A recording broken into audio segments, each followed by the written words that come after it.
Hello and welcome to the UPSC Mains PYQ series by Shikara Academy. In this series, we are discussing all the GS Mains questions asked by UPSC in the past few years. In today's session, we will be discussing the 2023 GS Paper 1, starting from question number 6 to question number 10. So beginning with our first question, that is question number 6. How are fjords formed? Do you, why do you why do they constitute some of the most picturesque areas of the world? 10-mark question that we have to answer in 150 words. Now, mapping it with the syllabus, it has been asked from the subject of geography, and the topic is salient features of the world's physical geography. And the question is about fjords. Okay, so fjords are the geophysical formations that we have to discuss.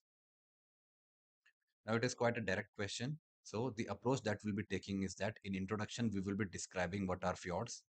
In body, we write about the formation of fjords, how are they formed, and the reasons why they are being so picturesque.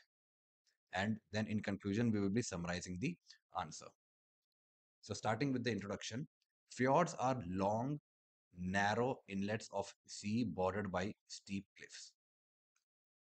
They are among the most stunning natural landscapes in the world, found mainly in Norway, New Zealand, Canada, and Chile. So we have described what a fjord is. So fjord is a long, narrow inlet of the sea and which is bordered by steep cliffs on the both ends. So just like these are the steep cliffs, and this is the sea inlet.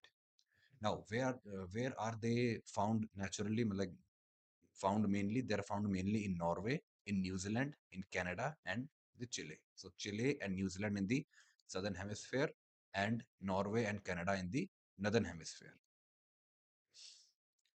Now, their formation. The fjords are formed during the Ice Age when glaciers carved up deep valleys below the sea level. And as glaciers retreated after the Ice Age, the seawater flooded these valleys, creating long, narrow, and deep inlets. So, firstly, there were glaciers, there are layers of ice in these inlets. Once the ice melt, the seawater flooded into these valleys or these inlets, and it created the long, narrow, deep inlets. The U-shaped valleys with steep sides and flat bottoms are the characteristics of fjords. So, what are the two typical characteristics of the fjord? First is the U-shaped valley with steep sides and the flat bottoms. So U-shaped valleys with steep sides and flat bottoms are the characteristics of a fjord. So any valley having steep sides and flat bottoms and which provides an inlet for the seawater is a fjord. And now why are they picturesque? Because of the dramatic landscape. So there are high cliffs, snow-capped peaks, and deep blue seawater create a breathtaking scenery. Okay, because of the presence of high cliffs, snow-capped peaks, mountains, as well as the deep blue waters of the sea. Second is the waterfalls and glaciers. So many fjords have cascading waterfalls and active glaciers feeding into them. Then there is biodiversity. These fjords are rich in marine life.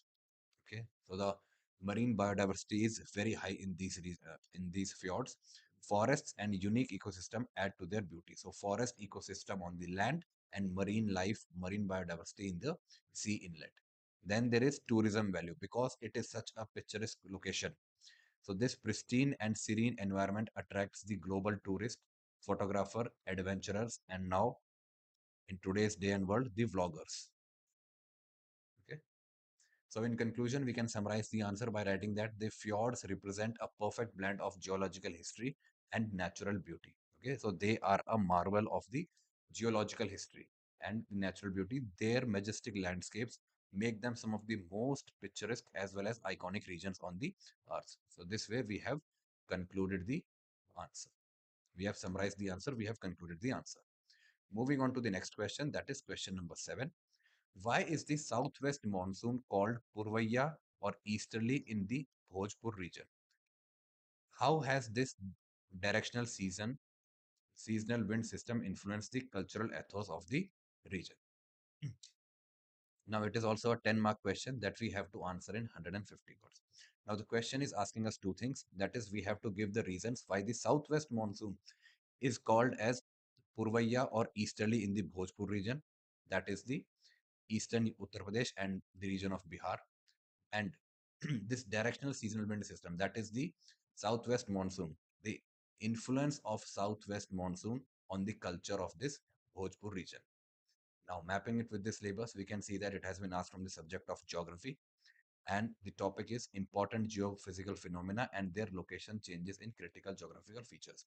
So, important geophysical phenomena, that is the monsoon. So question is talking about monsoon.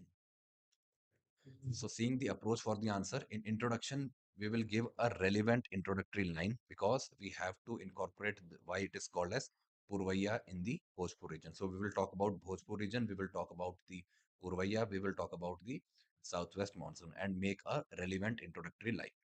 Then in body, we will be addressing the demand of the question. The demand of the question is that we have to provide the reason for it being called as Purvaya and its cultural influence in the region. Lastly, we will be concluding the answer by summarizing the answer. So starting with the introduction, in the Bhojpur region of Bihar and eastern Uttar Pradesh, the southwest monsoon is locally known as the Purvaya or easterly wind. Okay, so this is the introductory line. This terminology reflects both geographical settings as well as the cultural ethos of the region. So first line is our introductory line, and the second line in the introduction will be our connecting line. So a connecting line is such a line that connects the introduction with the body of the answer. Okay, it makes the transition between the introduction and the body. So starting with the body. So why it is called Purvaya? Reasons for calling it Purvaya. So though it is the southwest monsoon. So southwest monsoon, the direction is this way. At the all India level, it is the Bhojpur plains in it blows from the east due to the Bay of Bengal. So we know that southwest monsoon enters India this way, and because of the at the tip of the peninsula, it bifurcates into two branches. That is the Arabian Sea branch as well as the Bay of Bengal branch. And this Bay of Bengal branch then enters the plains of Bihar or the Bhojpur region, Purvanchal region, and that is why, because now these winds are coming from the eastern direction. Okay, see, here we have our Bhojpur region. And in the Bhojpur region, the monsoon winds are entering from the east direction. That is why they are known as the easterlies or the Purvaya. Purvaya means easterly. Locally, winds entering from the east are termed as Purvaya. Hence, the monsoon gained its name, that is Purvaya. Now, the cultural significance of this Purvaya. Now, making a diagram in such a question is must because it will save you a lot of time and will give clarity to the examiner. Now discussing the cultural influence of this Purvaya or the monsoon winds in the culture on the cultural influence on the region. First is the agricultural cycle. The onset of the Purvaya brings rains vital for the paddy cultivation, shaping the agrarian lifestyle. Now, this Bhojpur region is a very good or fertile ground or fertile agricultural landscape for the growth of paddy and is a major region in the country growing paddy. Now, the onset of Purvaya brings rains and is an indicator for the paddy cultivation. Then there are folk songs and literature. So Bhojpuri folk traditions celebrate Purvaya in songs. So just as the Purvaya Suhani Aire. So these type of Bollywood songs are also there, which symbolizes the fertility, love, and prosperity. Okay. So the Purvaya, it symbolizes fertility, that is growth in crops, love, as well as prosperity, because the region is mostly agrarian. Then there are festivals and rituals. So seasonal festivals like the Kajari and Sohar are tied to the arrival of monsoon winds. Then there is identity and language. The term Purvaya has become embedded in Bhojpuri idioms, poetry, and daily conversations reflecting the local identity. Now, concluding our answer, we can write the Purvaya in Bhojpur is more than a climatic phenomena. Okay, it is not just a climatic phenomena, it is a cultural marker. So along with being a climatic phenomena, it is also a cultural marker It sustains. It, that is Purvaya. Purvaya sustains, that is the monsoon winds sustain agriculture. It inspires art and shapes the collective ethos of the region. That is the Bhojpur region. Moving on to the next question, that is question number 8. Do you think marriage as a sacrament is losing its value in modern India? Straightforward question, 10-mark question that we have to answer in 150 words. And now it is asking our opinion. But when such a question is asking that, like, do you think? Then we have to make a balanced answer. We have to provide the justification for both the sides and then make a relevant conclusion. So starting with, so we can see that it has been asked from the subject of society, mapping it with the syllabus. It has been asked from the subject of society, and the topic is the salient features of Indian society. That is marriage. Is talking about marriage or the evolving marriage in India.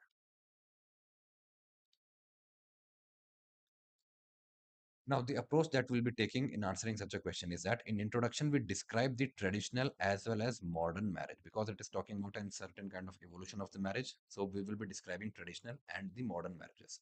Then in body, we address the demand of question by writing about the factors leading to change, the change from traditional to modern, and whether or not there is a continuity of the tradition.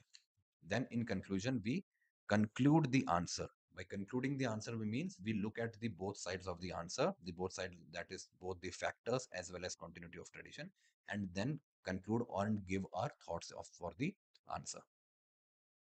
So starting with the introduction, traditionally marriage in India has been considered as sacred. Okay, so traditionally marriage is sacred and a lifelong bond, which is rooted in religious and cultural traditions. So what are the characteristics of the traditional marriage? That is, it is considered sacred, it is a lifelong bond, and it is rooted in religious and cultural traditions. However, with modernization and social change, its value as a sacrament is being questioned. So this is the modernity. Now, as the traditional marriages is becoming more and more modern, with the incoming modernization and the social change, because the modernization brings social change, so the value of marriage as a sacrament, it is being questioned. And now, what are the factors that are leading to this change? First is the urbanization and individualism. Individualism. So growing emphasis on the personal freedom over family obligations is the reason. Second is the rise in divorce and live-in relationships. So there has been a legal acceptance of alternatives such as the divorce and the live-in relationships that has reduced the exclusive role of marriage. Okay. Then there is economic independence of women. Financial autonomy empowers women to challenge traditional marital norms. Then there is changing social attitudes. Marriage nowadays is increasingly seen as a contract of companionship rather than a sacrament. So with upcoming or with incoming modernity, so it has become from sacrament to a contract of companionship. Then finally, there is global influence. So Western ideals mainly, the movies, the web series, the sitcom shows that we see. So these Western ideals of individual choice and delayed marriages are now impacting the youth preferences. So it is the Western influence or the global influence on the youth, especially the youth born in the 1980s and 1990s and post that. Then still marriage is considered as a continuity of tradition because despite changes, the rituals and customs still dominate most Indian marriages. Okay, there are elaborate rituals, there are elaborate customs in each of the Indian marriage, be it from uh, a marriage from Kashmir or be it a marriage from the south, from north, south, east, west. The rituals are elaborate. Then marriage continues to be central to family, kinship, and social stability. So, uh, in the present times, marriage is still considered, it is a vital part of the family, vital for kinship as well as social stability in the family or in the society. So, concluding our answer, we have to give our own thoughts. That is, so we can write, while marriage as a sacrament is undergoing transformation in modern India, it still retains strong cultural and social significance. The institution is evolving. So we have to highlight this point that the institution of marriage is evolving, balancing tradition with the modern aspiration. So nowadays, this institution of marriage is balancing the traditional expectations as well as the modern aspirations. Okay. Moving on to the next question, that is question number 9. Explain why suicide among young women is increasing in Indian society. A simple 10-mark question that we have to answer in 150 words, a direct question. Mapping it with the syllabus, we can see that it has been asked from the subject of society and the topic is women. Okay, the role of women in women's organization, that is written in the syllabus. But we can broadly say the question is asking about the question. It is a question broadly speaking about the women or the situation of women in the country. Now, the approach that we'll be taking is that in the introduction, we will be dealing with the introductory line. So in the question, we are given an introductory line that is suicide among young women is increasing in the Indian society. This is the introductory line, and we will be dealing with this introductory line in the introduction itself. Then we write the reasons for the rise in suicide because it is the demand of the question. Then in conclusion, we write a way forward because now we are given a problem. Okay. Now, whenever in the body of the answer, we are writing about the problems or some issues, then for conclusion of that answer, we have to provide some way forward or some of the recommendations. So starting with the introduction, suicide among young women has emerged as a serious social and public health concern in India, and it reflects deep-rooted socio-economic pressures and gender inequalities. Then discussing the key reasons why there has been a rise in the suicide cases among the young women. First is the social pressures. So burden of traditional gender roles and expectations of marriage, dowry, and the family honor. Second is there is lack of autonomy and restricted mobility, increasing the psychological stress. Then there is education and career stress. So academic competition is there because the youth in the country, they are facing this academic competition, be it for higher education, be it for employment. There is heavy competition. Okay, the academic competition, unemployment, and limited career opportunities creates frustration. Now, this is a point which can be written for both young men as well as young women. Okay, for the youth population. Balancing aspirations and the societal restrictions lead to the mental strain. Okay, so women, they have to balance the aspirations of the society and they also have to face societal restrictions which lead to more mental strain. Then there is domestic violence and abuse.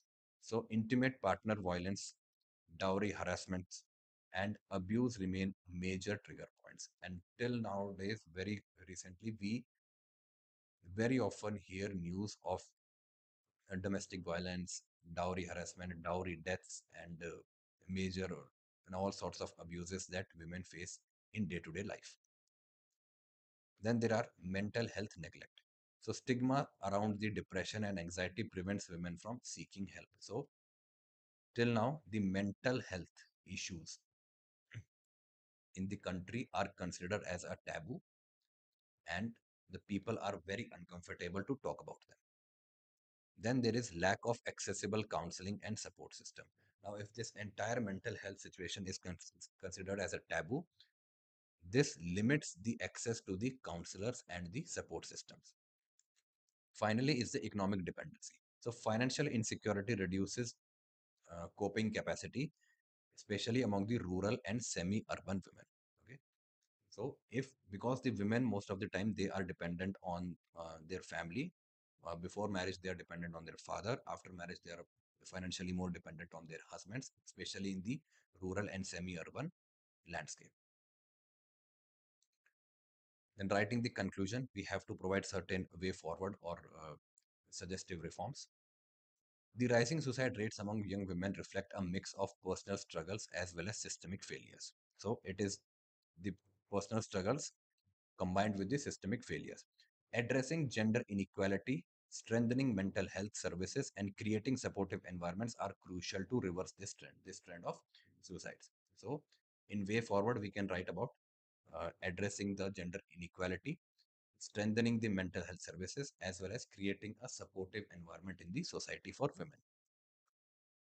Moving on to the last question, that is question number 10. Child cuddling is now being replaced by mobile phones. Now, this is an introductory statement. Okay.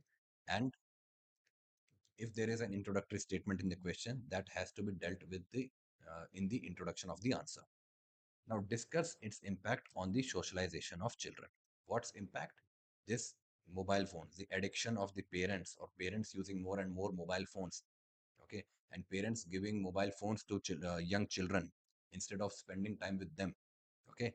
How is this impacting the socialization of children? Okay. So, how is this mobile phone addiction in both parents as well as in the younger generation, or in the children, that is impacting the socialization of children? Now, mapping it with the syllabus, we can see that it has been asked from the subject of society, and the topic here is salient features of Indian society. So, starting with our approach, in introduction, we will be dealing with the introductory statement of the question. Then, in body, we address the demand of question by writing about the impacts on socialization of children, this increased mobile phone usage. And then, in conclusion, we talk about the way forward, because it is a condition, it is a situation, it is a problem, okay, that is negatively impacting the socialization of children. Then, so in such a question, we have to provide way forward or suggestions in the conclusion. Now, starting with the introduction, traditionally, child cuddling and parental interaction played a vital role in shaping emotional bonds and social behavior. Okay, so traditionally, child cuddling, spending time with their child, and the parental interaction with the child, so it played a vital role in shaping the emotional bonds of the child and fulfilling the emotional demand of the children and their social behavior. However, with increasing reliance on mobile phones as substitutes for parental attention. So nowadays, parents they happily give mobile phones to young children. Okay, even the infants, like 1 or 2 years old babies and infants are also being shown this mobile phone quite regularly and frequently. This paradigm is changing the socialization process of this children. Now, we discuss about the impacts on socialization, how this rise in mobile phone culture, okay, exposing children or giving children the mobile phone at such a young age, or in such a tender age, how it is impacting the socialization among them. First is the emotional development. So there is a lack of physical affection reduces the feelings of security and belongingness. So first thing it does, it drastically reduces the feeling of belongingness among the children and the parents. Second is the overexposure to screens may cause emotional detachment from the parents. Okay, so firstly, because of the lack of physical interaction with the children, there can be emotional detachment of children with their parents. Second is the communication skills. So reduced face-to-face interaction weakens the verbal as well as non-verbal communication skills of the children. So children may develop preference for virtual interaction over real conversations.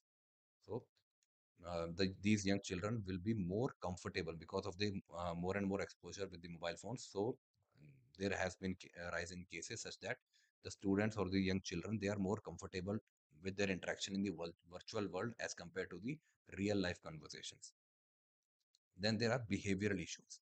Excessive screen time can lead to irritability, impatience, and aggression in the children.